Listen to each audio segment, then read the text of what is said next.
পাকিস্তানের বিখ্যাত পত্রিকা টাইমস অব ইসলামাবাদ বলছে, বাংলাদেশের গৃহযুদ্ধ বাঁধানোর জন্য সেই বাংলাদেশে 1971 মুক্তিবাহিনীর মতো একটি ফোর্স গঠন করছে ভারতের গোয়েন্দা সংস্থা রিসার্চ অ্যান্ড অ্যানালাইসিস উইং অর্থাৎ র, এবং এজন্য প্রয়োজনীয় প্রস্তুতিও নাকি সম্পন্ন করেছে মোদির দেশ। বেশ কয়েকদিন ধরেই এমন খবর চাউর হয়েছে গণমাধ্যমগুলোতে। তারপর হাসনাতদের 7 সিস্টার্স বিচ্ছিন্ন করার হুঙ্কারের উত্তাপের মধ্যেই এমন ভয় জাগানিয়া খবর এলো। ভারতে বাংলাদেশি সন্দেহে এরই মধ্যে একজনকে পিটিয়ে মারার খবর এসেছে। অর্থাৎ দুই দেশের মানুষদের মধ্যেই শত্রু শত্রু মনোভাব খেয়াল করা যাচ্ছে। পরেশ বড়ুয়া বাংলাদেশে এমন খবরে পরিস্থিতি আরও উত্তপ্ত। ভারতের গণমাধ্যম জোর দিয়ে প্রকাশ করেছে এই খবর।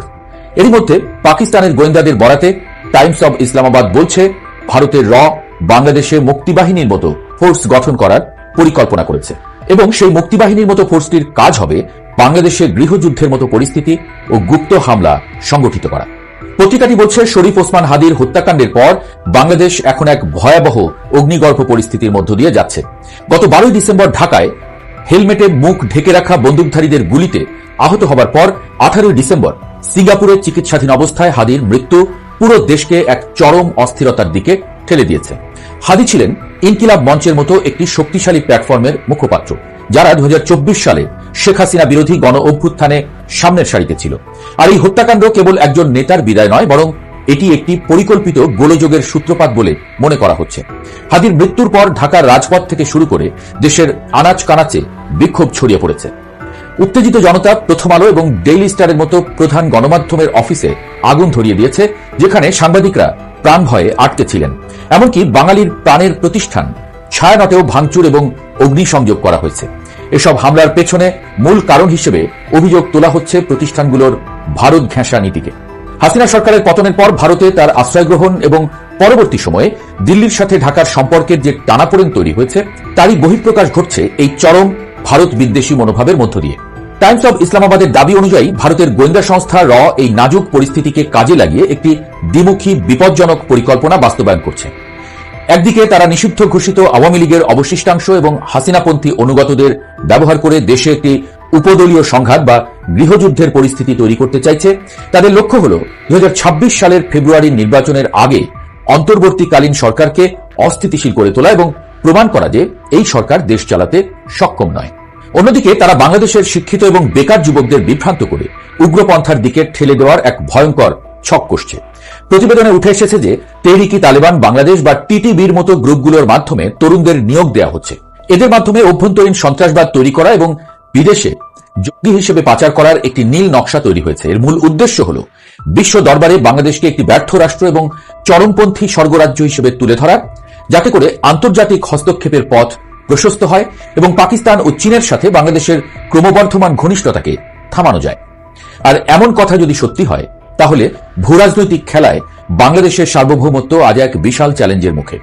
নয়াদিল্লির সংসদীয় আলোচনায় সরাসরি বলা হয়েছে যে বাংলাদেশের বর্তমান গতিশীলতা 1971 সালের পর ভারতের জন্য সবচেয়ে বড় কৌশলগত সংকট।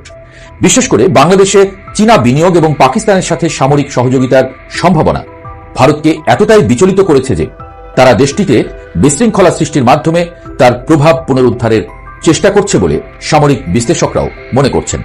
রাজপথের ক্ষোভ এবং বিদেশি গোয়েন্দা সংস্থাগুলোর এই অদৃশ্য হস্তক্ষেপ সামলানো সময়ের সবচেয়ে বড় পরীক্ষা হয়ে দাঁড়িয়েছে বাংলাদেশের পক্ষে। এখন প্রশ্ন উঠছে, টাইমস অব ইসলামাবাদের এই দাবিগুলো কি আসলেই সম্ভব? ভূরাজনৈতিক বাস্তবতায় গোয়েন্দা সংস্থাগুলোর মাধ্যমে প্রতিবেশী দেশে অস্থিতিশীলতা তৈরি করা নতুন কোনো বিষয় নয়। তবে বাংলাদেশের মতো একটি ঘন বসতিপূর্ণ এবং আবেগপ্রবণ দেশে সরাসরি কোনো বাহিনী গঠন করা ভারতের জন্য আন্তর্জাতিক মহলে বিশাল ঝুঁকির কারণ হতে পারে। যদি ভারত এমন পদক্ষেপ নেয়, তবে তার প্রধান কারণ হবে বাংলাদেশের উপর থেকে তাদের একচ্ছত্র নিয়ন্ত্রণ হারানো। গত 1.5 দশকে শেখ হাসিনা সরকারের মাধ্যমে ভারত বাংলাদেশে যে ভূরাজনৈতিক সুবিধা পেয়েছে, বর্তমান সরকারের পাকিস্তান ও চীনমুখী নীতিতে তা হুমকির মুখে। এই স্ট্র্যাটেজিক লস কাটিয়ে উঠতেই তারা বাংলাদেশকে অশান্ত করার পথ বেছে নিতে পারে। যদি সত্যিই এমনটা ঘটে এবং বাংলাদেশে গৃহযুদ্ধের মতো পরিস্থিতি তৈরি হয়, তবে ভবিষ্যৎ হবে অত্যন্ত অন্ধকার। প্রথমত, দীর্ঘদিনের অর্জিত অর্থনৈতিক স্থিতিশীলতা ধসে পড়বে এবং সাধারণ মানুষ চরম নিরাপত্তাহীনতায় ভুগবে। দ্বিতীয়ত, বিদেশি বিনিয়োগ পুরোপুরি বন্ধ হয়ে যাবে এবং বাংলাদেশ একটি আন্তর্জাতিক যুদ্ধক্ষেত্রে পরিণত হতে পারে। সবচেয়ে বড় ভয়ের বিষয় হল, এই ধরনের পরিস্থিতিতে দেশের সার্বভৌমত্ব রক্ষা করা কঠিন হয়ে পড়বে এবং বারবার বিদেশি হস্তক্ষেপের সুযোগ তৈরি হবে। সবচেয়ে জরুরি হল জাতীয় ঐক্য। রাজনৈতিক ও আদর্শিক মতপার্থক্য ভুলে দেশের সার্বভৌমত্ব রক্ষায় সব পক্ষকে এক হতে হবে। সরকারকে অত্যন্ত দক্ষতার সঙ্গে গুজব এবং অপপ্রচার মোকাবেলা করতে হবে। একই সাথে কোনো বিশেষ দেশের উপরে অতি নির্ভরশীলতা না রেখে একটি ভারসাম্যপূর্ণ পররাষ্ট্রনীতি গ্রহণ করতে হবে। দেশের নিরাপত্তা বাহিনী এবং গোয়েন্দা সংস্থাকে আরও আধুনিক এবং সতর্ক হতে হবে, যাতে কোনো বিদেশি শক্তি দেশের ভেতরে কোনো নাশকতামূলক নেটওয়ার্ক গড়ে তুলতে না পারে। সর্বোপরি শিক্ষিত যুব সমাজকে র্যাডিক্যালাইজেশনের হাত থেকে বাঁচাতে কর্মসংস্থান এবং দেশপ্রেমের সঠিক চর্চা নিশ্চিত করাই হবে দীর্ঘমেয়াদী সমাধান। বুঝতে হবে, বাংলাদেশ এখন আন্তর্জাতিক খেলোয়াড়দের মাঠ হয়ে উঠেছে। পোর্ট বিদেশিদের হাতে, কক্সবাজার বিমানবন্দর এখন আন্তর্জাতিক, সীমান্ত থমথমে, মিয়ানমার সীমান্তেও আগুন জ্বলছে বলে। ওদিকে সাগরে অপেক্ষা করছে ভয়ঙ্কর সব পক্ষ।